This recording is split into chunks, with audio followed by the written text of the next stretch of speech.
Greenwich, Day 3. She caught sight of Merriman's tall figure at the edge of the crowd of Cornishmen, but made no attempt to reach him.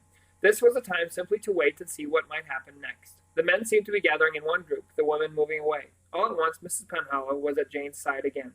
"Come, let me show you where to go, my dear. Now, as the sun comes up, the men do put the Greenwitch to cliff." She smiled at Jane, half earnest, half offering a self-conscious apology. "For luck, you see, and for good fishing and a good harvest, so they say. But we must keep our distance to give them a clear run." She beckoned, and Jane followed her away from the Greenwich to the side of the headland, and she had only half an idea what this was all about. The men began to crowd round the Greenwich. Some touched it ostentatiously, laughing, calling aloud a wish. For the first time in the growing daylight, Jane noticed that the square, leaf-woven figure had been built on a kind of platform, like a huge tray made of boards, and that this platform had a heavy wheel at each corner, carefully wedged with big stones. Calling and whooping, the men pulled the stones from the wheels, and Jane saw the figure sway as the platform moved free. Greenwich was perhaps half again as high as a man, but very broad for its height, with its huge square head almost as wide as its body. It did not look like a copy of a human being. It looked, Jane thought, like a single representative of a fearful unknown species from another planet or from some unthinkable distant part of our own past. "Heave, boys!" a voice called. The men had attached ropes to all four sides of the platform. They milled around, holding, steadying, gently pulling the swaying image towards the end of the headland. Greenwich lumbered forward. Jane could smell the heavy scent of the hawthorn. The blossoms seemed brighter, the green boughs of Greenwich's sides almost luminous. She realized that, inland, over the moors beyond Chiswick, the sun was coming up. Bright yellow blazed out over them. A cheer rose from the crowd, and the platform with the green figure moved almost to the clutter of rocks at the edge of the cliff. Suddenly a shout, high-pitched as a scream, rang out over the crowd. Jane jumped and turned to see a scuffle of jostling bodies at the edge of the crowd. A man seemed to be trying to break through. She glimpsed a dark-haired head, the face twisted with fury, and then the group closed again. "Another of the newspaper photographers, I shouldn't wonder," Miss Penhallow said with a hint of smugness in her pleasant voice. "'Tisn't allowed to take pictures of the Greenwich, but there's always one or two to try. The younger lads usually take care of them."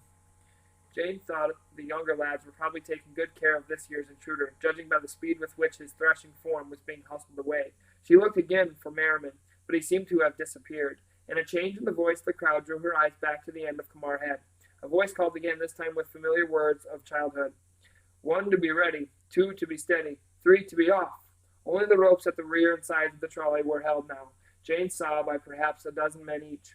At the last word of command, the crowd buzzed and murmured. The lines of men ran forwards and sideways, Greenwich lurching faster and faster before them.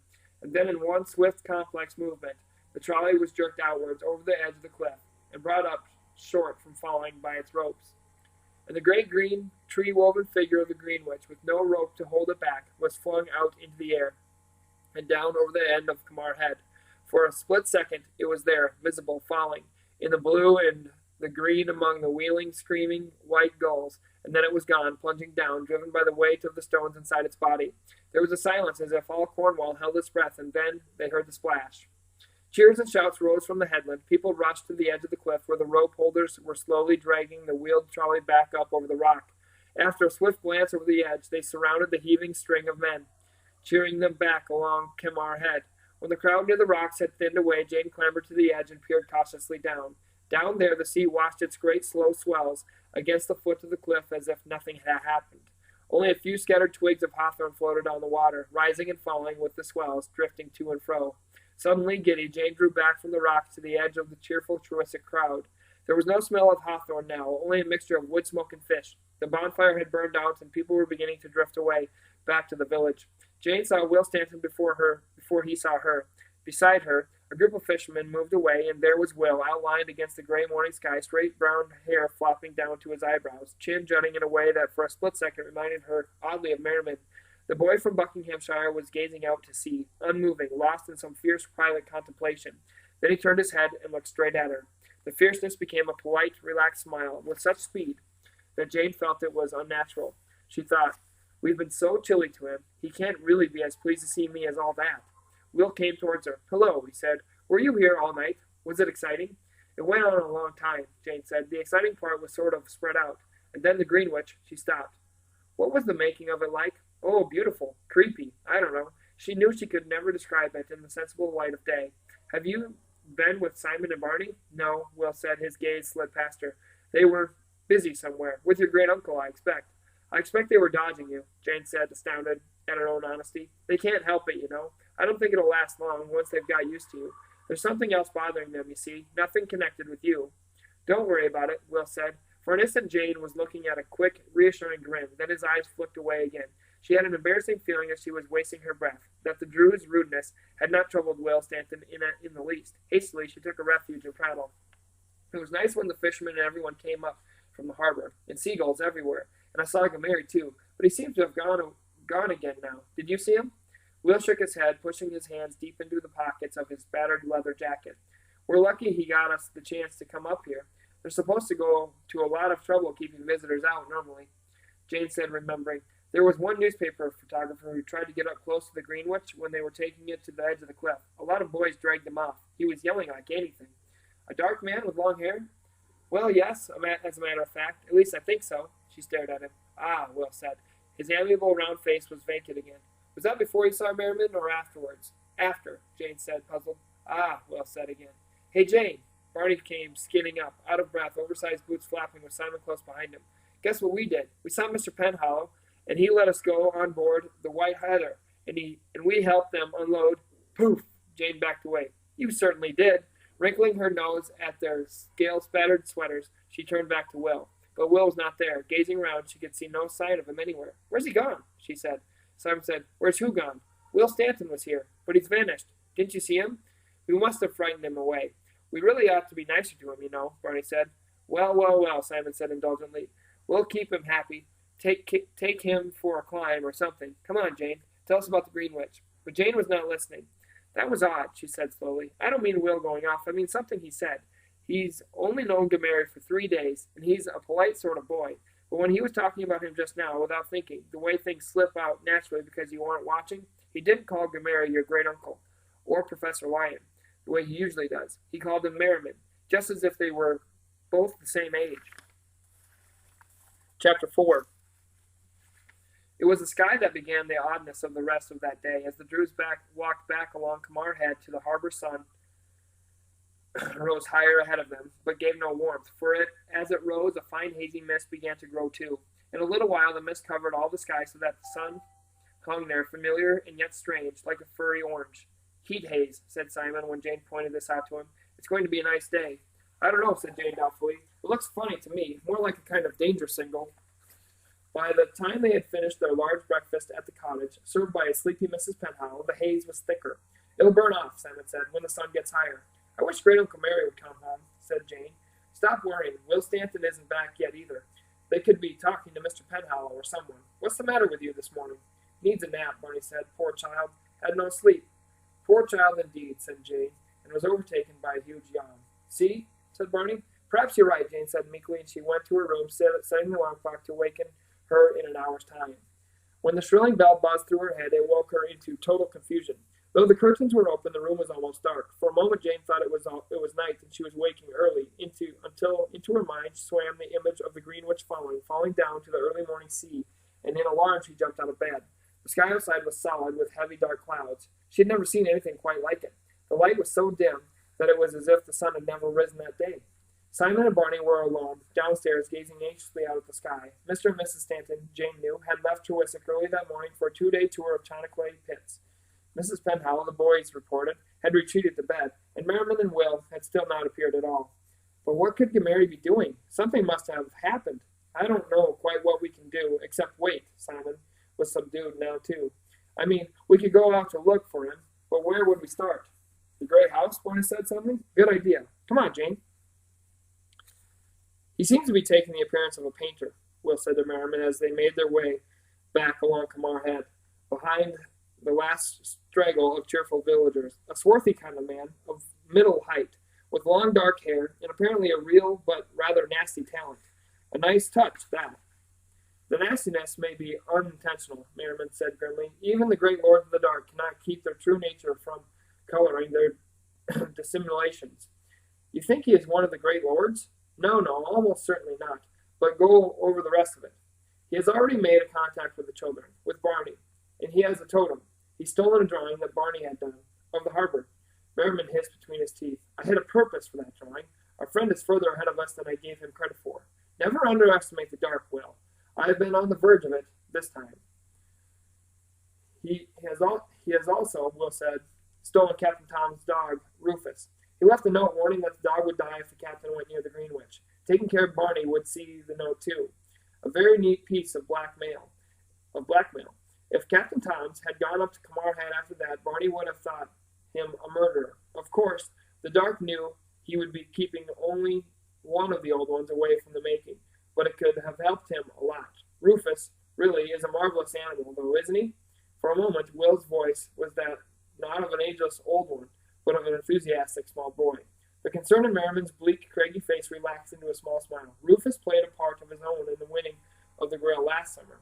He has more talent for communicating with ordinary human beings than most four-legged creatures. At the end of the grassy headland, most of the villagers turned downhill to the quayside and the main village road. Merriman led Will straight ahead to the higher road overlooking the harbor. Pausing to let a few other weary Greenwich makers pass, they crossed to the narrow, gray-painted house that stood tallest of any in the terrace row. Merriman opened the front door, and they went in. A long hallway stretched before them, hazy in the early morning light. From an open door on their right, Captain Tom said, "In here." It was a broad room of bookshelves, armchairs, pictures of sailing ships. He sat in a leather armchair with his right leg outstretched. Its foot, wearing a carpet slipper over a bandage, was propped on a leather-padded footstool. "Gout," said Captain Tom apologetically to Will.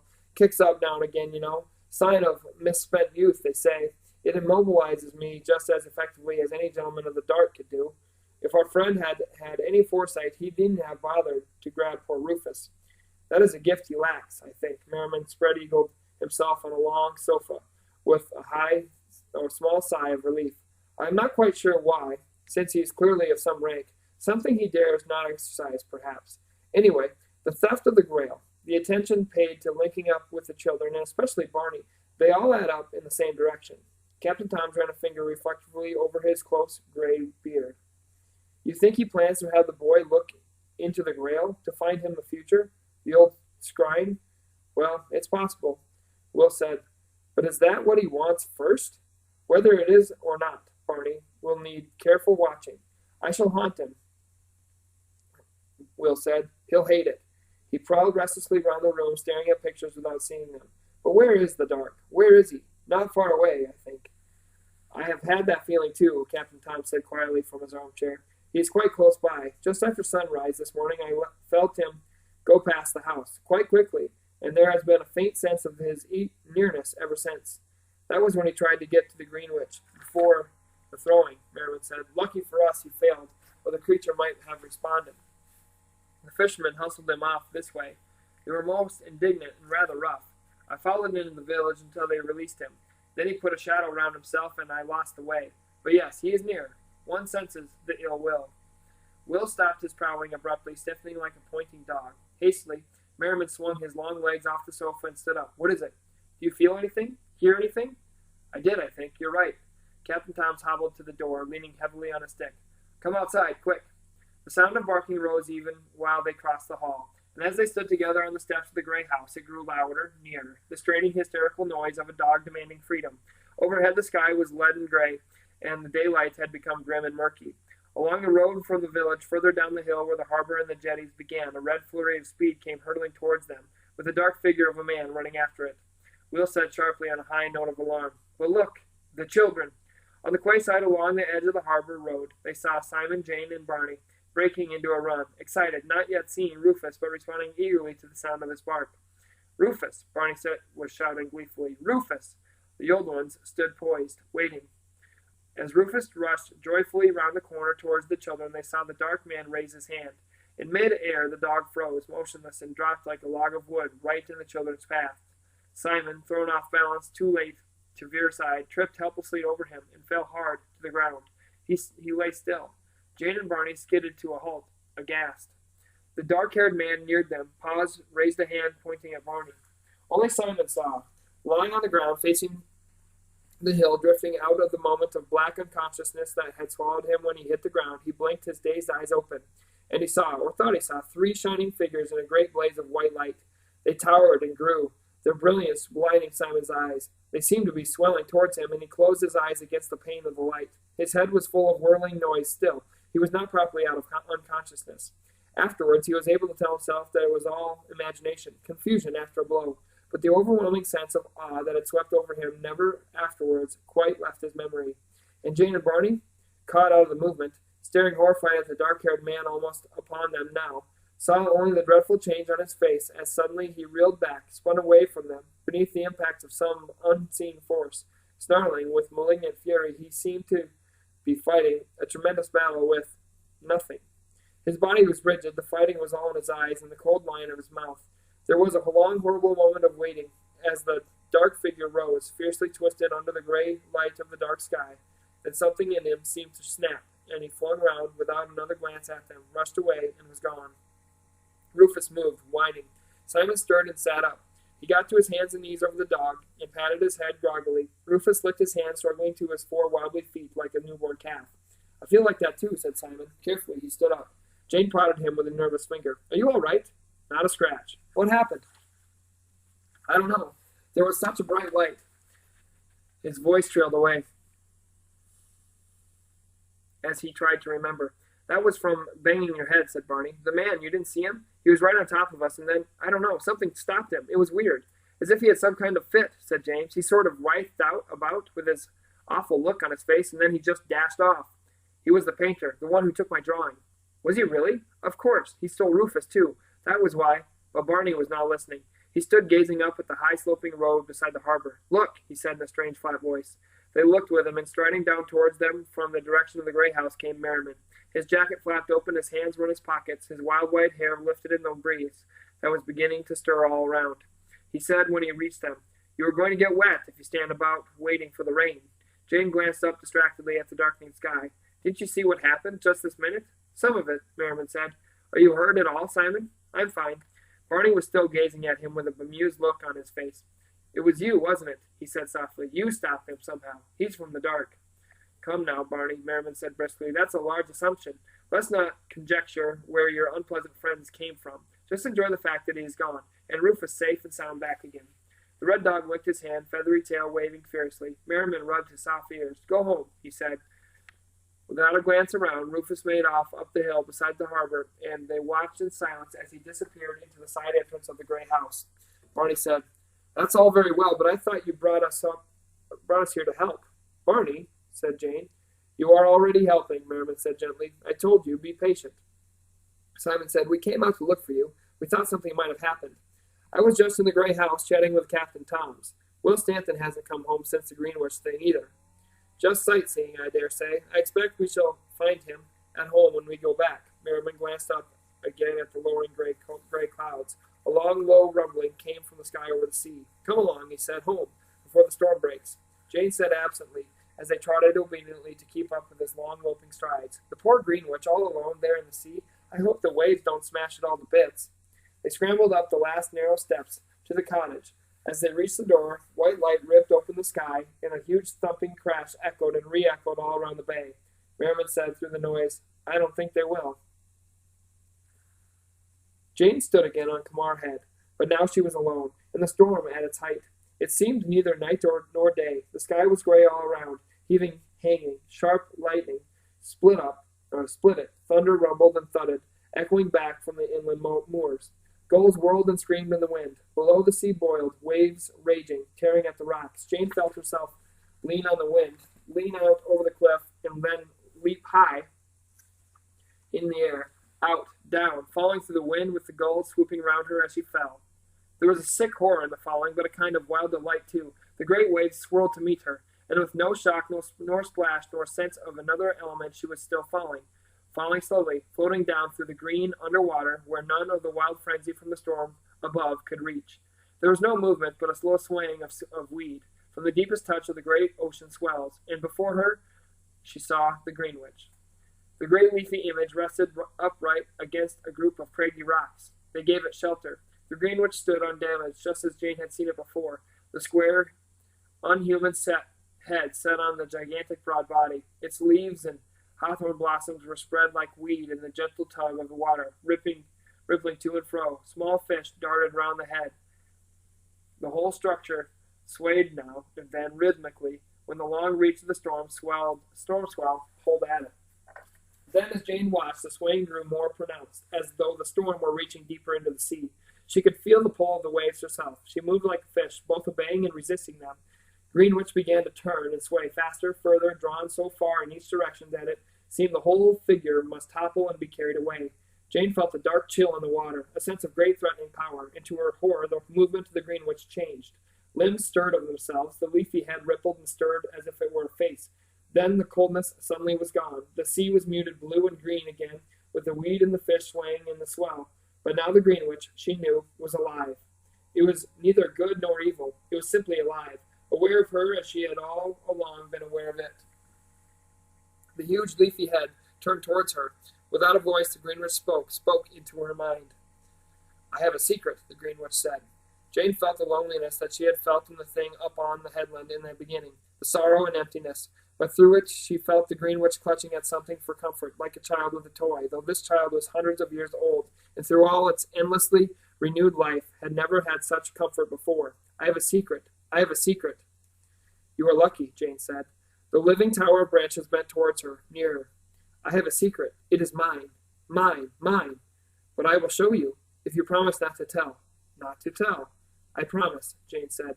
Greenwich lurched sideways, all its twigs and leafy armlets rippling together in the water, and as it moved away from the shallow niche in the rocks against which it had been leaning, Jane saw something there in the shadows. It was a small, bright, shining thing, lying with a cleft in the rock, on the white sand. It was like a small glowing stick. It looked like nothing of importance, except that it glowed with this strange light.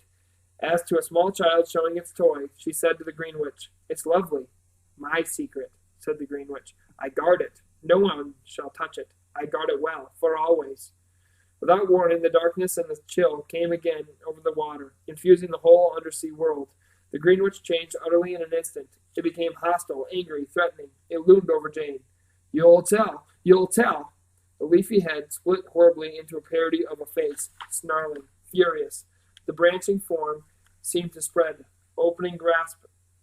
grasping out to envelope her as the Greenwitch lurched inexorably forward. Jane backed away in terror, cowering down. The water was very hot, suddenly fierce, oppressive, full of roaring noise. "I won't tell. I promise. I promise. I promise." Cold air was on her face. "Jane, wake up. Come on, Jane, wake up now. It's all over. It's not real. Jane, wake up." Merriman's deep voice was soft but insistent, his hands strong and reassuring on her shoulders. Jane sat bolt upright in her little bedroom, looked at his face, leaned her damp forehead on his arm, and burst into tears. "Tell me about it," said Merriman soothingly. "I can't, I promised." The tears came faster. "Now look here," Merriman said, when she was calmer. "You had a bad nightmare, and it's all over. I heard a very muffled sort of shout in here, and when I came in, you were right down among the bedclothes. Must have been as hot as blazes. No wonder you dreamed. Now tell me about it." "Oh, dear," said Jane miserably. She told him. Said Merriman when she had finished. His bleak, bony face was in shadow. She could read nothing from it. "It was awful," Jane said. "The last bit?" "I'm sure it was. Last night's doings were too rich for a diet for your imagination, I'm afraid." Jane managed a small, weak grin. "We had an apple pie and cheese for supper tonight. That might have helped, too." Merriman chuckled and stood up, looming against the low ceiling. All right now? All right, thank you." As he went out, she said, "Mary, what is it? I really do feel sorry for the Greenwitch still." "I hope he may retain that emotion," said Merriman obscurely. "Sleep well now." Jane lay tranquil, listening to the rain against the window and the last rumbles of the dying storm. Just before she drowsed away, she thought, in a sudden flash of remembering, that she recognized the small bright object that in her dream had been the Greenwitch's secret. But before she could catch at the memory, she was asleep.